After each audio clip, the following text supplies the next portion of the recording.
वेंकटपालम गांव में रंगम्मा और रंगैया नाम का एक विवाहित जोड़ा रहता था। उनकी 2 बेटियां थीं, मोनिका और लता। उनका परिवार गरीब था। मोनिका हमेशा हर कक्षा में प्रथम आती थी, लेकिन लता का मन पढ़ाई में नहीं था। वो अपना सारा समय मैदान में टेनिस खेलने में बिताती थी। इसलिए लता के माता पिता उसके लिए चिंतित रहते थे। वो उसे अच्छे से पढ़ाई करने के लिए जोर देते थे, लेकिन वो उनकी बात नहीं मानती थी। वो सिर्फ टेनिस खेलने में आगे बढ़ना चाहती थी और इन सब के पीछे थी उसकी बड़ी बहन मोनिका। लता, तुझे खूब अच्छे से खेलना चाहिए और खूब नाम कमाना चाहिए। टेनिस खेल और खूब नाम कमा। मैं हूँ तेरे पीछे और उन लोगों की बिल्कुल परवाह नहीं करना जो तुझे डिस्करेज करते हैं। तुझे अपने टैलेंट को सीरियसली लेना चाहिए, बिल्कुल सीरियसली, समझी ना? हाँ दीदी, मैं करूंगी और खूब अच्छे से खेलकर अपने माता पिता का नाम भी रोशन करूंगी। देखना, एक दिन जरूर करूंगी। हाँ। इस तरह दोनों बहनें एक दूसरे का साथ देते हुए आगे बढ़ रही थीं। अब साल के आखिर में लता की परीक्षाएं सिर पर थीं और वो परीक्षाओं को लेकर डरी हुई थी। उसकी ऐसी हालत देखकर मोनिका बोली, लता डर क्यों रही है? क्या हुआ है? क्या बताऊं दीदी, मुझे इम्तिहान से डर लग रहा है जो अगले हफ्ते से शुरू होने वाले हैं। मुझे कुछ समझ नहीं आ रहा। मैं किसी तरह। वो रोने लगी। मोनिका समझ गई कि लता बहुत ज्यादा घबराई हुई है और कहने लगी, लता, मैं तेरा डर समझ सकती हूँ, लेकिन तेरे कहने से परीक्षाएं तो नहीं रुकेंगी बहन। और ऐसे भी आज के समय में हमारे लिए पढ़ना बहुत जरूरी है। तुझे एक प्रसिद्ध खिलाड़ी बनना है और फिर कोई तुझसे इंटरव्यू लेगा तो आत्मविश्वास से जवाब कैसे देगी? और फिर तो बुद्धू थोड़ी ना है, बस तेरी रुचि खेल में है तो मैं करती हूँ तेरी मदद। इस तरह मोनिका ने लता का हौसला बढ़ाया। रोज खेलने के बाद शाम को वो लता को पढ़ाने के लिए बैठ जाती और उसके सारे डाउट्स क्लियर करती। साथ ही परीक्षाओं की तैयारी भी करवा रही थी। लेकिन गांव के दूसरे लोग हमेशा लता के पीछे फप्तियां कसते थे कि उसे शिक्षा में कोई दिलचस्पी नहीं, बस इधर उधर टांगे उछालती रहती है। लेकिन अपने बहन के सपोर्ट की वजह से वो दूसरों की बातें अनसुना कर देती। मोनिका ने उसे इतने अच्छे से पढ़ाया था कि उसके सारे पेपर्स बहुत अच्छे गए और उसे वहां के बेस्ट कॉलेज में सीट भी मिल गई। सिर्फ लता को ही नहीं बल्कि मोनिका को भी एक बहुत अच्छे कॉलेज में सीट मिली। मोनिका जो कोर्स कर रही थी उसमें वो टॉप पर थी।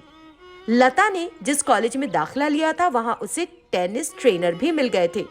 फिर क्या था, उसने उन ट्रेनर से बहुत अच्छा प्रशिक्षण लिया और खेल की बारीकियां सीखी। उधर मोनिका IAS की तैयारी कर रही थी। उसी दौरान उन्हें पता चला कि उनके पिताजी की तबीयत ठीक नहीं है। उन्होंने अपने कॉलेज से छुट्टियां ली और घर चली गई। जब वे घर गईं तो उन्होंने अपने पिता को बिस्तर पर पड़े देखा। दोनों अपने पिता को इस हालत में देखकर बहुत घबरा गईं और वापस ना जाने का निर्णय लेने लगी।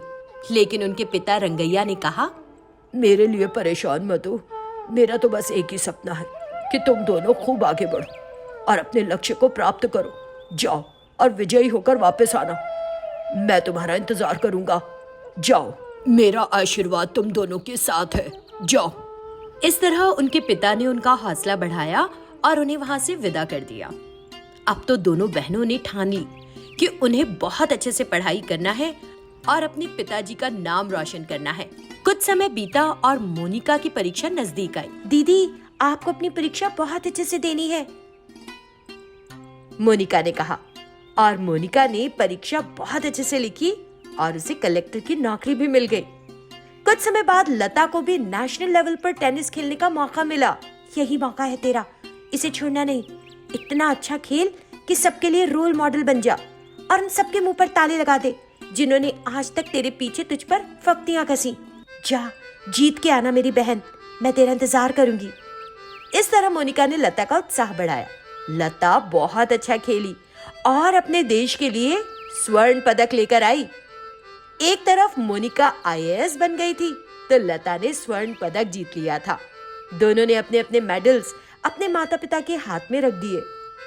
अब सिर्फ उनके माता पिता को ही नहीं बल्कि पूरे गांव को उन पर गर्व महसूस हो रहा था।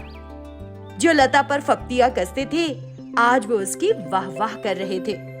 टीवी और सोशल मीडिया पर भी उनके टैलेंट को हाईलाइट किया गया था। मंडलपल्ली नाम के गांव में दो बहनें सरिता और वाणी रहा करती थी। सरिता यानी बड़ी बहन सुबह सुबह जल्दी उठ जाती। वो गौशाला की सफाई करती और गोबर इकट्ठा करके उनसे कंडे बनाती, फिर उन्हें बेचती। दोपहर में वो सिलाई का काम करती और कई सारे कपड़े एक ही दिन में सिल लेती। शाम को वो घर घर जाकर फूल बेचा करती। इस तरह सरिता के काम दिन भर चलते रहते थे और उनसे वो जो पैसा कमाती थी उससे वो अपनी बहन वाणी को पढ़ा रही थी। वाणी सरिता का कमाया हुआ पैसा तो लेना चाहती थी, लेकिन वो सरिता को बिल्कुल पसंद नहीं करती थी। एक दिन सरिता ने उसकी थाली में खाना परोसा और अपनी थाली परोसकर उसके साथ बैठ गई। वो पास जाकर बैठी ही थी कि वाणी थाली में हाथ धोकर, मैंने तुमसे कितनी बार कहा है मेरे साथ बैठकर खाना मत खाया करो, तुमसे गोबर की बदबू आती रहती है। और फिर मैंने तुमसे कहा है ना कि घर आने पर जो स्प्रे लाई हूँ वो अपने ऊपर छिड़का करो। कुछ करती ही नहीं हो तुम, समझ में नहीं आती है क्या तुम्हें? हाँ बोलो ना, चुप क्यों हो? वो अपनी बड़ी बहन को डांटने लगी। ओह सच में खुद पर स्प्रे करना भूल गई, अगली बार ऐसा नहीं करूंगी। अच्छा मैं बाहर ही रहूंगी, तुम्हारी परीक्षा है आज, अगर तुमने नहीं खाया तो बेहोश भी हो सकती हो, खा लो। जब उसने इस तरह कहा तो वाणी गुस्से में, अब मुझे भूख वूख नहीं रही, मुझे किसी चीज की जरूरत नहीं, जा रही हूँ, उसने कहा। सरिता ने जो कुछ पैसे बचाए हुए थे उसमें से कुछ पैसे निकालकर उसके हाथ में थमाए। अच्छा तो ये पैसे रख ले और खरीद कर खा ले। इस पैसे से क्या खरीदूंगी, आजकल के रेट वेट तो तुम्हें पता नहीं है कितने बढ़ गए हैं, इससे पानी तक नहीं आएगा। उसने सरिता को जताया कि वे उसे और पैसे दे। सरिता ने उसे कुछ और पैसे दिए। वाणी ने पैसे लिए और अपने दोस्तों के साथ एक फिल्म देखने जाने लगी। अरे वाणी, तूने अपनी बहन से झूठ बोला कि तेरा एग्जाम है। अगर तेरी बहन को पता चल गया कि तू हमारे साथ फिल्म देखने गई है तब तेरा क्या होगा? वाणी की सहेली गीता ने उससे पूछा। ओह पता चल जाए तो चल जाए, कर क्या लेगी वो, मैं क्या उससे डरती हूँ, चल शो का टाइम हो रहा है। और फिर वाणी ने अपनी बहन के बारे में बहुत सी बुरी बातें कही। ऐसे ही हर रोज वो सरिता को कोई झूठी कहानी सुनाती और उससे पैसे लेकर शहर जाकर मजे करती। कुछ दिनों बाद वाणी का जन्मदिन आया। सरिता ने उसके जन्मदिन को बड़ी धूमधाम से मनाने की सोची और इसके लिए उसने कुछ पैसे भी बचा रखे थे। उसने वाणी की सालगिरह पर अपने सभी जानने वालों को आमंत्रित किया। वाणी ने भी अपने कुछ दोस्तों को इनवाइट किया हुआ था। उसका जन्मदिन का समारोह बहुत अच्छा चल रहा था। वाणी बहुत खुश थी। तभी उसकी सहेलियां उससे एक फरमाइश करने लग गईं। वाणी, अपनी बहन से मैं इंट्रोड्यूस तो करा। अब तुम्हें मेरी बहन से मिलने की क्या जरूरत पड़ गई यार। लेकिन उसकी सहेलियां उसकी बहन से मिलने के लिए बहुत आतुर थी। वाणी मिलाना तो नहीं चाहती थी, लेकिन फिर भी उसे जाना पड़ा। दीदी, मेरी सहेलियां तुमसे मिलना चाहती हैं, उसने चिढ़कर कहा। अच्छा ऐसा है, कहाँ है तेरी सहेलियां बता? सरिता बड़ी खुशी के साथ उसकी सहेलियों के पास गई। ये है मेरी दीदी, उसने परिचय कराया। उसकी सारी सहेलियों ने अंग्रेजी में बात करना शुरू किया। सरिता को उनका कहा एक भी शब्द समझ नहीं आ रहा था। वो चुपचाप एकटक उन्हें देख रही थी। मेरी बहन के सामने अंग्रेजी में बात करना ऐसा है, बहरे के सामने शहनाई बजाना, उसे एक शब्द भी नहीं समझ आता। इस तरह उसने सरिता का अपमान किया, लेकिन सरिता ने इन सारी बातों को नजरअंदाज कर दिया। फिर आई बारी केक के काटने की। जब उसने केक काटा तो सभी ने सरिता से कहा कि वो वाणी को पहला पीस खिलाए। हालांकि सरिता ने उनकी बातों को नजरअंदाज करना चाहा, लेकिन सब बार बार बोलते रहे, तो उसने एक केक का पीस काटकर वाणी के मुंह में दिया। वाणी ने बहुत बुरा मुंह बनाकर उसे मुंह में ले तो लिया, लेकिन तुरंत ही थूकने लगी और बोली, मैंने तुमसे कितनी बार कहा, गंदे हाथों से मुझे छुआ भी मत करो, और तुम चली हो मुझे केक खिलाने के लिए।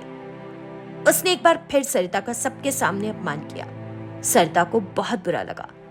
उस कार्यक्रम में उन दोनों की मौसी पार्वती भी आई थी। वाणी का घमंड देखकर वो हैरान रह गई।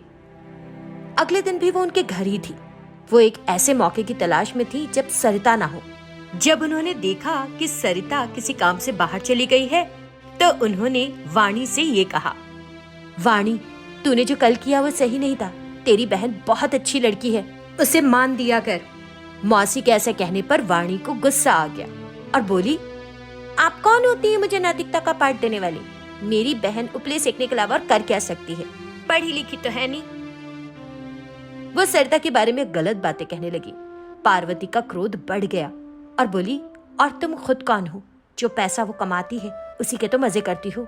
मैंने उसे मना किया था कि रास्ते में पड़ी तुम जैसी लड़की को घर पर उठाकर ना लाए, लेकिन उसे तुम पर दया आ गई और वो तुम्हें घर ले आई और अब अपनी सगी बहन की तरह तुम्हारी देखभाल करती है।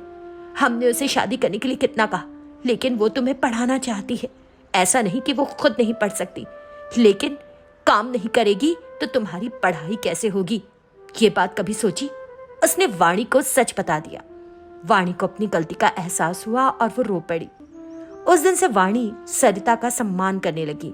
वाणी में आए इस बदलाव को देखकर सरिता बहुत खुश थी। जैसे उसकी साधना पूरी हो चुकी थी।